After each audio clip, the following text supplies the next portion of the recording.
ada kerana fahaman yang sesat, fahaman yang batil telah masuk sikit-sikit sehingga orang pun rasa betul. Banyaklah fahaman-fahaman yang tak betul dah masuk. Agama ceret pun orang boleh ikut. Allah Akbar. Banyaklah kan. Sekarang kat universiti pun dah sedar, banyaklah, tak perlu saya sebut kan. Jadi hadiah semua tahu. Banyaklah masuk. Yang kita sedar tak sedar. Cuma perkara ni kalau kita cerita detail tak lain lah. Sebab ni kita tak boleh, kita cerita bab ni pun tak masuk, nak cerita bab haid kan. Lagi tak sempat ni lah. Pasal mengandung pun nak cerita lagi ni, tak sempat kan. Allah Akbar. Imam Bukhari radhiyallahu anhu juga mengutarakan pandangannya. Imam Bukhari juga mengutarakan pandangannya, iaitu hadis Nabi sallallahu alaihi wasallam itu banyak. Itu yang saya kalakan dengan warna merah. Wa hadisun Nabi sallallahu alaihi wasallam aktsaru. Walaupun Abdullah bin Mas'ud kata dan Hadrat Aisyah radhiyallahu anha kata, darah haid ni pertama kali dalam sejarah haid, pemula haid ialah darah ini datang pada wanita Bani Israel. Tapi Imam Bukhari masih berpegang dengan pandangan dia. Dia kata hadis Nabi banyak lagi.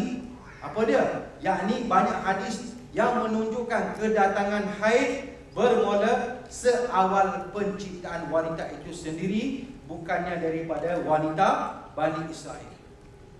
Dia kata, aku tengok hadis-hadis lain. Pasal Imam Bukhari dipanggil bergelar Amirul Mukminin fil hadis. Orang pertama yang digelar sebagai Amirul Mukminin dalam bidang hadis, ketua bahagian bidang hadis. Dia boleh tengok hadis ni, kalau dia baca dia tengok je. Terus kan? Dia dengar kan? Baca tu kan? Terus masuk. Ni Imam Bukhari. Dia kata, aku tengok banyak hadis Nabi ni yang menyatakan darah haid ni bukan bermula daripada wanita Bani Israel, tapi bermula sejak penciptaan. Bila dia dicipta sebagai wanita, bermula itulah darah haid. Bila dia bergelar sebagai wanita, dah masuk darah haid. Bukan Bani Israel, dia sebelum Bani Israel lagi. Mana bila kata dia dicipta sebagai wanita, dia dengan sendiri darah haid dah ada hubung kait dengan dia. Yakni banyak hadis yang menunjukkan kedatangan haid bermula seawal penciptaan wanita itu sendiri, bukannya daripada wanita Bani Israel. Jadi macam mana kita nak faham sekarang?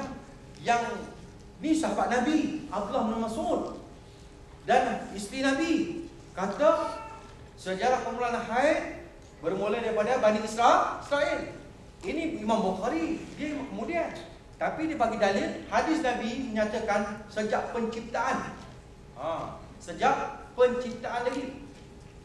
Jadi yang macam mana? Jadi muhadisin dia tak tolak ni tak betul dah. Orang ahli muhadisin dia akan campur. Macam mana boleh supaya jangan gaduh. Kita kalau belajar tok fakih saja, tok fakih ni kerja nak hukum kan. Dia kata ni haram. Tapi muhadisin tak. Dia kumpul tu. Okey, orang ni pendapat ni macam kumpul tu. Ada tak jalan nak kumpul? Kalau ada jalan kumpul, macam mana kita jalan tengah selesaikan masalah ni? Tengok nombor 2, letak kaki nombor 2 kan? Namun Imam Bukhari selepas menukilkan riwayat ini, iaitu wanita di kalangan Bani Israel, lalu Imam Bukhari juga mengutarakan pandangannya. Apa dia? Dia kata, mana dia? Ini yang Abdullah Mas'ud cakap pun betul. Pertama, keluar darah wanita.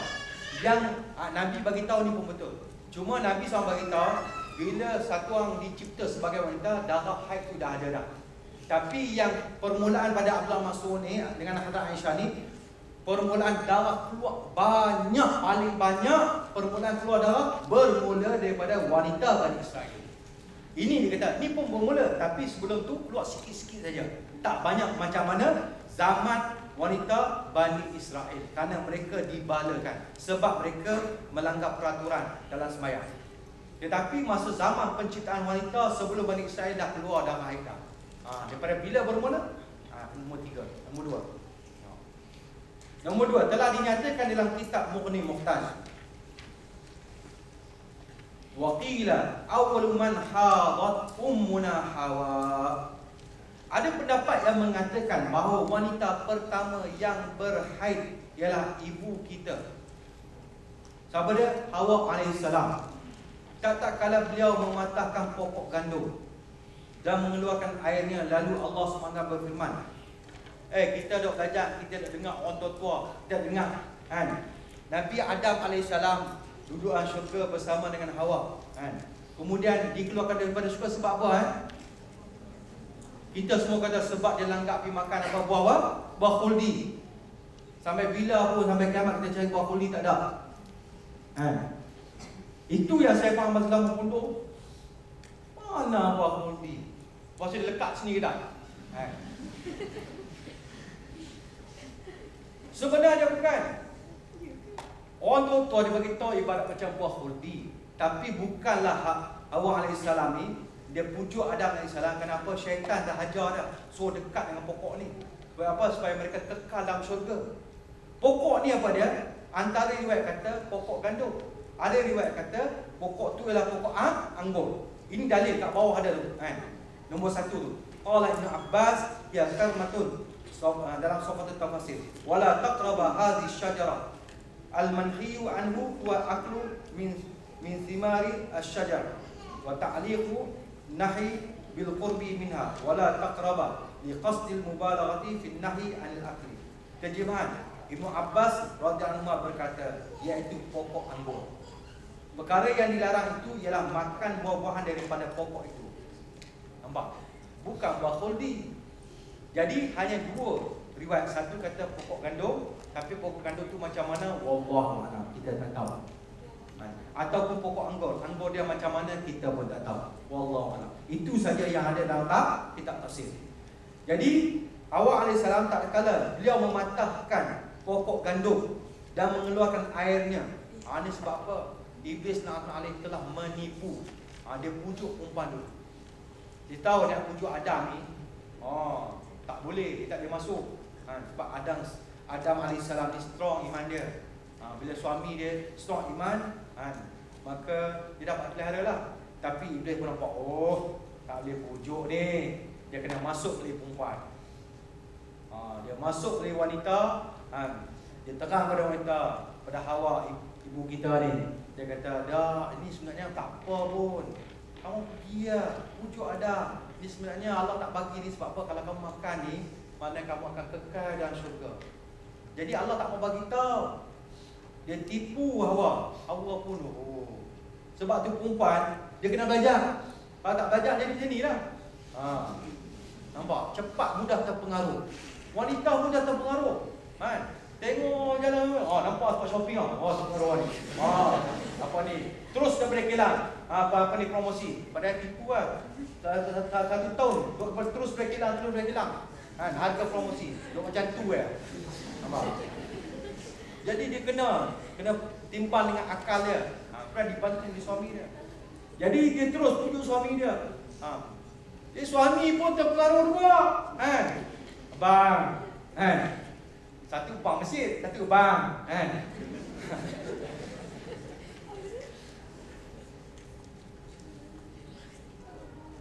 Allah Akbar. Demi kemuliaan dan kebesaranku, sesungguhnya aku akan mengalirkan darah kamu sebagaimana kamu mengalirkan air pokok ini. Allah Akbar. Sebab patahkan tu sebab dia patah keluar air getah tu gandum tu, maka Allah gantikan mana pada diri Hawa alaihissalam, darah mula keluar daripada dia. Dialah wanita yang pertama, tapi keluar sikit. Tapi zaman Bani Israel mula keluar banyak. Sebab tu pet pun tak cukup, dicipta sampai sekarang Allah Akbar. Dulu macam-macam ciptaan, sekarang lagi canggih Begitu juga disebutkan daripada riwayat Ibn Abbas radhiyallahu anhu dengan sanad yang sahih dalam kitab Fathul Bari bahawa anal ibtida' al-haidhi kana ala Hawa ba'da an uhbitat minal jannah. Permulaan haid adalah pada Hawa alaihissalam sesudah beliau dikeluarkan daripada syurga. Ini ada juga riwayat mengatakan bila dibagi tahu pada kedua-duanya, Hawa alaihissalam terkejut. Pokoknya iblis dah tipu, terkejut kena keluar dari syurga, terkejut sampai terkeluar dah. Allah. Wanita macam tu lah. Jangan bagi terkejut kan. Waktu tak period, dia terkejut terus keluar. Pun ada juga. Dia dengar berita dia kena pergi tenang. Allah.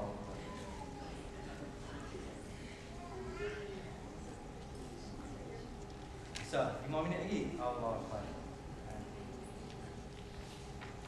Okay, saya nak habiskan sini Imam Bukhari radhiyallahu anhu juga memberi pandangan seperti tadilah. Beliau mengenai permulaan haid, di mana beliau berkata bahawa kedatangan haid bermula daripada asal penciptaan wanita itu sendiri.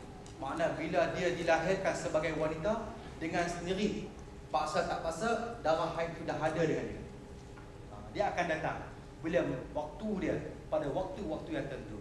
Bila kata perempuan, walaupun dia baru lahir, darah haid akan datang bila cukup masa yang tertentu. Kalau kata tertentu pada diri dia, umur 9 tahun, maka umur 9 tahun darah telah disalurkan. Kalau umur dia 10 tahun, umur 10 tahun sampai. Kalau 20 tahun, 20 tahun, tapi tetap dah ada dah. Ini Imam Bukhari rahimahullah kata, bila asal dia sebagai penciptaan wanita itu sendiri, baru darah haid itu datang. Tapi kalau asal dia bukan wanita, dia lelaki, nak buat wanita, tak boleh datang. Kerana asal dia bukan wanita, tiba nak tukar jantina jadi pondan, nak jadi wanita, tak boleh. Walaupun pembedahan plastik berjaya dibuat, tetapi buat darah haid tak boleh. Ini yang mereka kalah ni. Allahu Akbar. Sebagaimana sabda Rasulullah sallallahu alaihi wasallam, qala an-nabi sallallahu alaihi wasallam, inna hadha amrun kataballahu ala banati Adam ay ikhtibaran wa ibtilaan. Sesungguhnya ini adalah satu perkara yang telah ditentukan oleh Allah SWT ke atas perempuan di kalangan anak Adam, iaitu darah haid. Yakni maksudnya Allah SWT telah mentakdirkan haid ke atas golongan wanita semenjak Allah SWT menciptakan wanita. Wallahu a'lam. Jadi kesimpulan yang kita faham sini, makna sejarah permulaan darah haid di sini ada dua, di sini ada dua, sama ada bermula daripada Hawa alaihissalam, ataupun daripada penciptaan wanita itu sendiri, ataupun yang kedua daripada wanita Bani Israel. Tapi dalam pendekatan Imam Bukhari rahimahullah membenarkan dua-dua ini, iaitu yang keluar daripada mula penciptaan wanita ataupun Hawa, dan kedua permulaan yang keluar darah banyak ialah bermula daripada wanita Bani Israel. Wallahu a'lam. Jadi kita rasa kita berhenti kat sini, dan bagi mereka yang ada permasalahan soalan berkaitan dengan perkara yang kita sedang belajar, silakan insya-Allah. Kalau ikut ni saya tak mau berhenti lagi tapi banyak perkara lagi, insya-Allah besok kita sambung. Dan soalan-soalan yang perlu ni tolong bacalah. Besok kita sambung di nasihat lagi muka surat 36.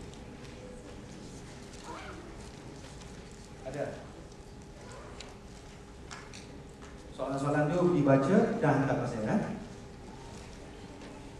Paling baik soalan yang berkaitan dengan apa yang kita sedang belajar. Yang belum belajar besok kita sampai baru disebut. Kalau tidak nanti nak apa ni dia beri kepala rekod kita tak tahu.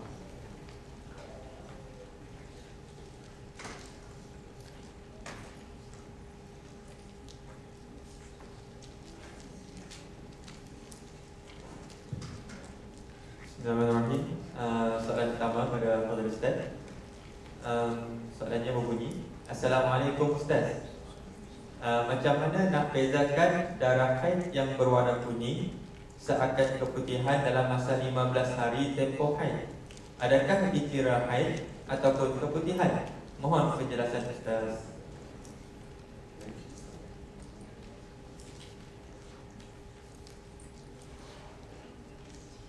Soalan seterusnya, kalau suci sehari lepas tu keluar darah balik, darah itu tetap dikira haid atau istihadah sebab hanya suci dalam tempoh sehari?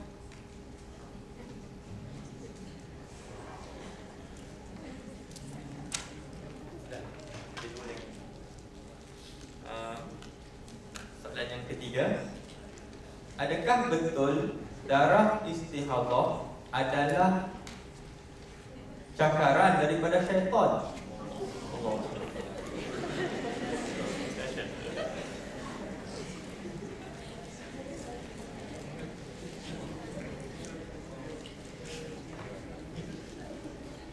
soalan yang terakhir. Assalamualaikum Ustaz. Bagaimana kalau seorang perempuan itu kitaran tempoh suci dia sekitar 13 hingga 14 hari semenjak awal balik sehingga sekarang, lebih kurang 10 tahun. Jadi, adakah hari ke-15 itu perlu dikira hari pertama darah haid atau hari ke-15 suci? Sebab kebiasaannya dia mengira hari ke-15 itu ialah hari pertama haid. Tempoh haid 6 atau 7 hari.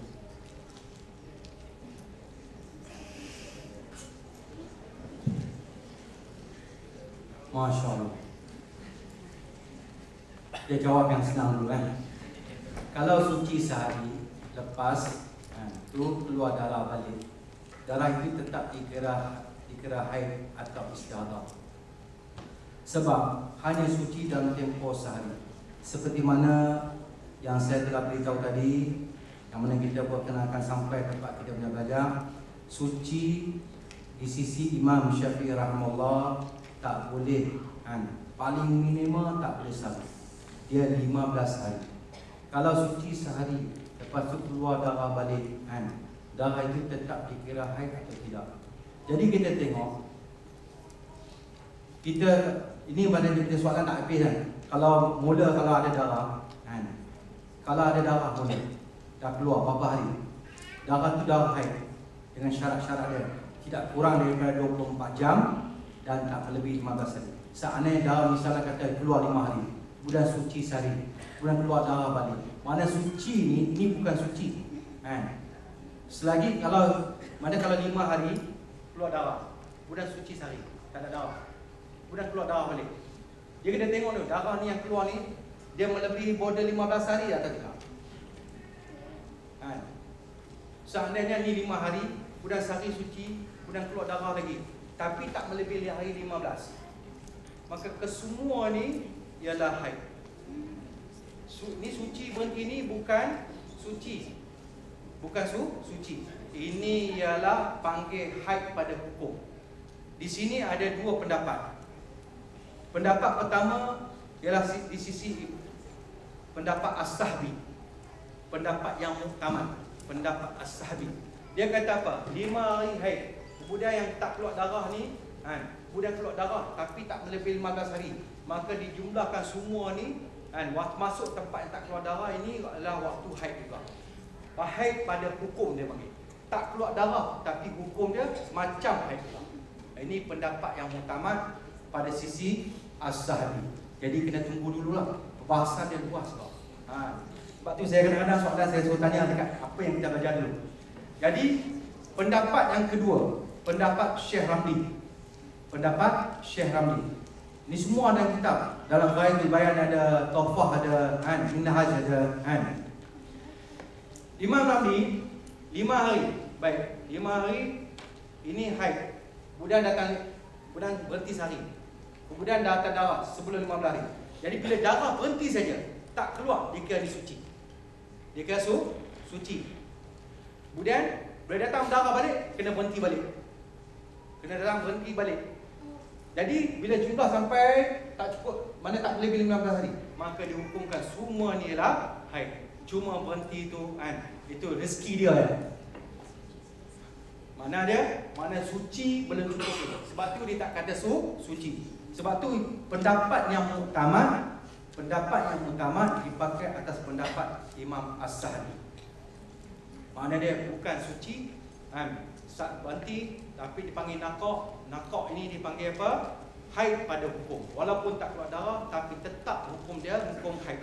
Mana tak boleh buat perkara-perkara yang dilarang lah. Sembahyang tak boleh, puasa tak boleh semua. Tapi pendapat Syekh Ramli ni bagus dia diguna di mana? Bila ketika orang nak buat haji atau umrah. Pendapat ni akan jadi kuat di sana. Sebab apa? Kalau nak tunggu pendapat As-Sahbi kita nak tunggu ni, maka kena tunggu sampai 15 hari.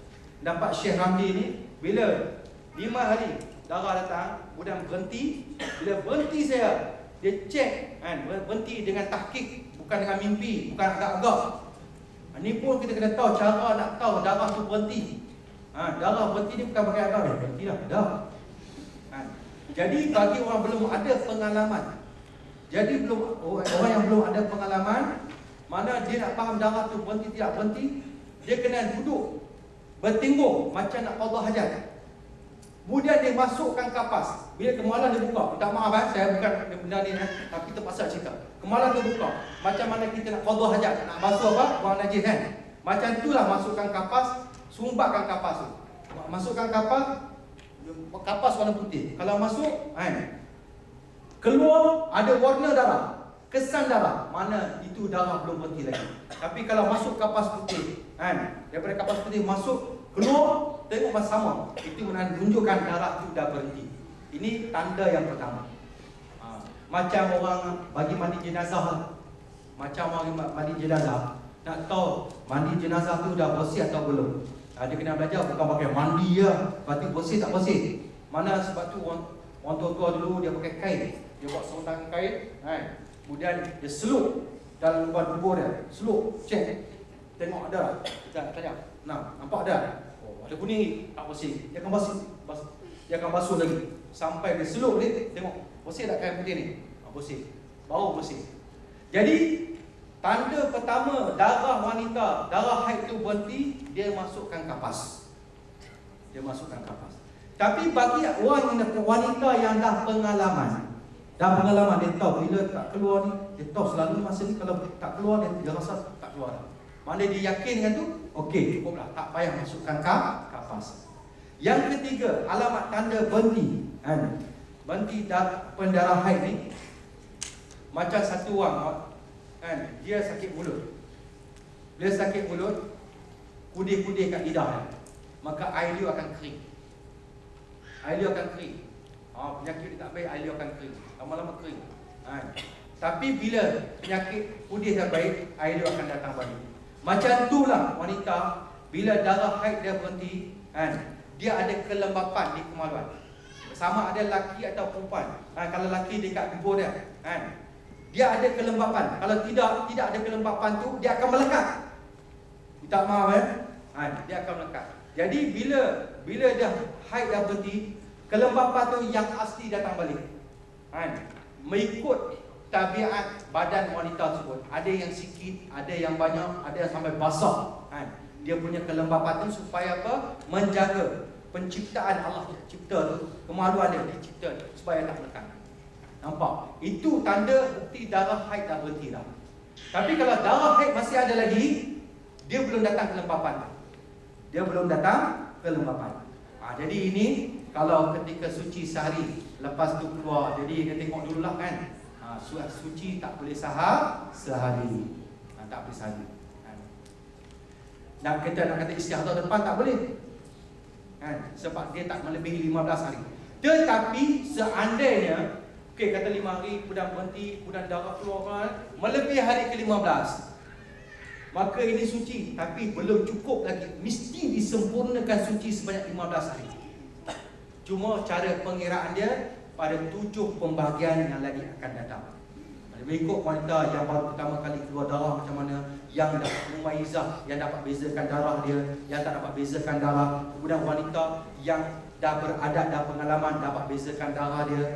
Ada wanita yang dah pengalaman tapi tak dapat bezakan darah dia. Ada wanita yang dah beradat, dia ingat tarikh keluar darah tapi tarikh berhenti tak ingat. Ada yang ingat keluar darah, yang ada adat, dia ingat bilangan keluar hari tapi bila keluar dia tak tahu. Ni semua 7 pembahagian. Ada sampai mana dia tak tahu tarikh keluar bila, tak tahu tarikh banyak mana keluar pun tak tahu. Ini dipanggil mutakhirah. Ni sehingga dikatakan dalam kitab kata, dia nak bagi tanya soalan pun dia pun tak faham, orang nak jawab pun jadi tak faham juga. Dua-dua jadi bengong. Kalau Syekh Al-Fatani, Syekh Asyad Al-Bandari dan kitab mereka mengatakan ini orang yang telah jadi kebengongan sampai tu guru nak ajar pun tak boleh. Jadi bab mutakhirah. Jadi ini perkara yang sangat rumit. Bahagian ke-6, bahagian ke-5, bahagian ke-6, bahagian ke-7. Jadi sebab itulah kena belajar, tunggu, sabar Tampak apa saya akan terangkan. Kalau tak sempat habis, kita cari masalah lagi Tapi perkara ni dia tak boleh laju-laju. Pasal apa? Macam kita baru tadi tokoi kita naik darjah 6. Boleh faham? Tokoi cerita pelajar universiti tak boleh faham. Dia kena step by step. Dan perkara kedua, soalan yang kedua, adakah betul darah istihadah adalah cakra daripada syaitan? Sampai apa kita punya apa ni, moderator kita kata apa kan? Oh dahsyat oh. Ini memang ada. Tapi pendapat ini ada yang kata wallahu a'lam lah. Kalau ni dia katakan hadis tapi sandarannya wallahu a'lam. Tapi ada yang kata memang betul memang cakaran. Jadi kita memang tak faham lah ni pendapat ni wallahu a'lam lah.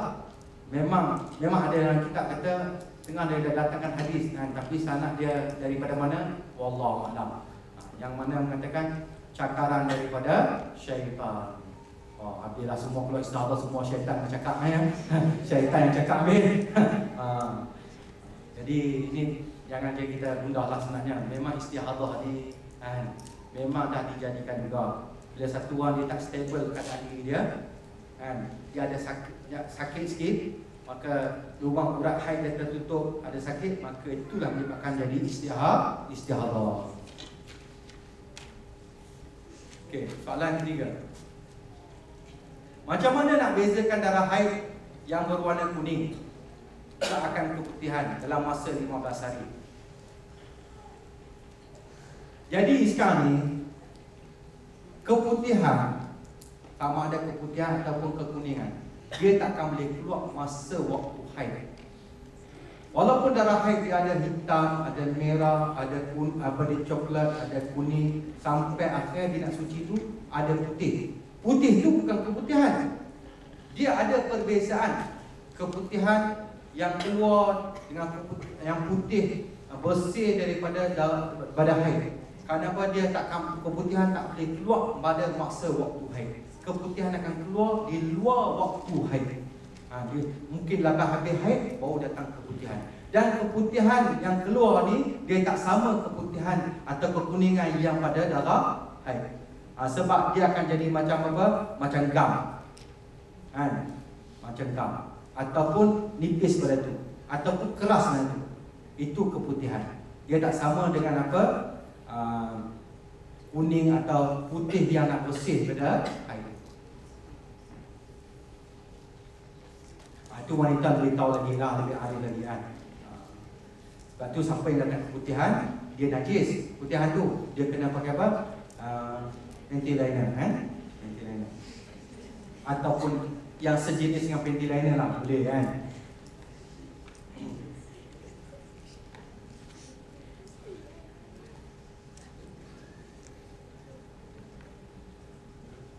Bagaimana kalau seorang perempuan itu kitaran tempoh suci dia sekitar 13-14 hari semenjak awal balik? Okay, dah ada sampai 10 tahun lah, lebih kurang. Jadi adakah hari ke-15 itu perlu dikira hari pertama darah haid?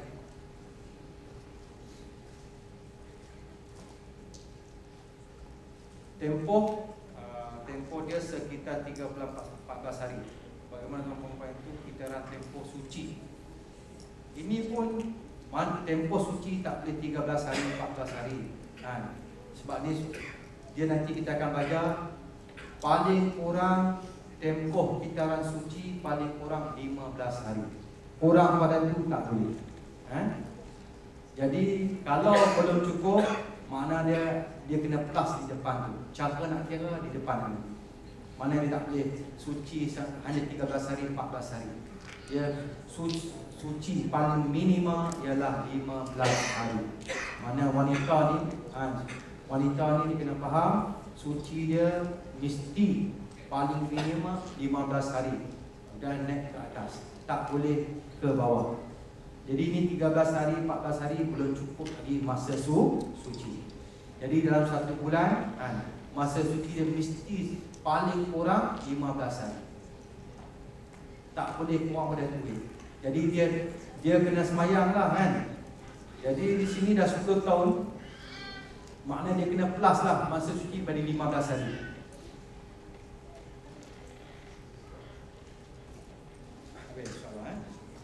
Jadi wallahu a'lam. Mudah-mudahan apa yang kita dah baca hari ni, apa yang kita dah dengar ni, kita daripada secebis bau ni, bau 1% kan, 1% yang kita dengar. Mudah-mudahan kita kongsi ilmu ni sama-sama. Mudah-mudahan kita kongsi ilmu ni sama-sama, kita mutalaah, kita muzakarah, dan kita belajar betul-betul lah. Takat mana yang kita mampu dalam beberapa hari ini, kita semua-semua insya-Allah pasti Allah akan buka, Allah akan mudahkan kita. Wallahu a'lam. Dan insya-Allah kita sambung dan kita jumpa besok insya-Allah.